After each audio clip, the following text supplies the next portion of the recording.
സമയം കുറെ ആവേണ്ടത് ആ കൊച്ചിനെ സ്കൂളിൽ നിന്ന് വിടാനുള്ള സമയമായി. ആ അനിൽഭായി, നിങ്ങൾ എങ്ങോട്ടേ തിരിഞ്ഞു വെച്ച് പോന്നേ? എന്നാണ്ട സ്കൂൾ വരെ പോകണ്ടേ, കൊച്ചിനെ വിളിച്ചോണ്ട് വരാൻ സമയമായി, സ്കൂൾ വിടാറായി. ഇവിടെ അടുത്തല്ലേ കൊച്ചിനെ കാണുന്നവർ എവിടെയാണ് വിളിക്കാൻ പോകുന്നത്? അരെ ബാബുവായി, നിങ്ങളതൊന്നും അറിഞ്ഞില്ല. നിങ്ങൾ ഈ ലോകത്തൊന്നും ശബരിമല പ്രശ്നങ്ങൾ മറച്ചു വെക്കാൻ വേണ്ടി 400 ക്രിമിനൽസിനെയാണ് കുട്ടികളെ തട്ടിക്കൊണ്ടുപോകാൻ വേണ്ടി ഇവിടെ എമാര് നിയോഗിച്ചിരിക്കുന്നത്, അറിയാമോ? അയ്യോ എന്റെ ദൈവമേ, ഇങ്ങനെയാണെങ്കിൽ കുഞ്ഞുങ്ങളെ സ്കൂളിൽ വിടാൻ ഒക്കാത്തൊരു അവസ്ഥയാണല്ലോ വരുന്നത്. കുട്ടികളെ സ്കൂളിൽ വിടുന്നതുകൊണ്ട് കുഴപ്പമൊന്നുമില്ല.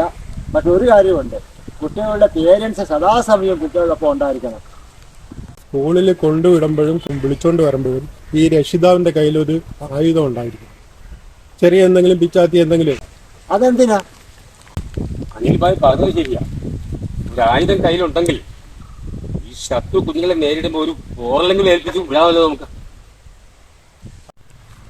ഇങ്ങനെ ഒരു അടയാളം കൊടുത്തു വിട്ടാൽ ഒരു പക്ഷേ ഒരു ഹോസ്പിറ്റലിൽ ചെന്ന് ഡ്രസ് ചെയ്യാൻ ചെല്ലുമല്ലോ, ഈസി ആയിട്ട് പോലീസിനെ ഇവരെ പിടിക്കാനും കഴിയും. അല്ല, അതൊരു കാര്യം ശരിയാ. അങ്ങനെയാണെങ്കിൽ കേസിന് തുമ്പുണ്ടാക്കാൻ അയ്യോ, എന്റെ മോള് കുറച്ച് സ്കൂളിൽ പോയാൽ ഒരുങ്ങി നിൽക്കും. ഞാൻ കൊണ്ടുപോയി പോട്ടെ.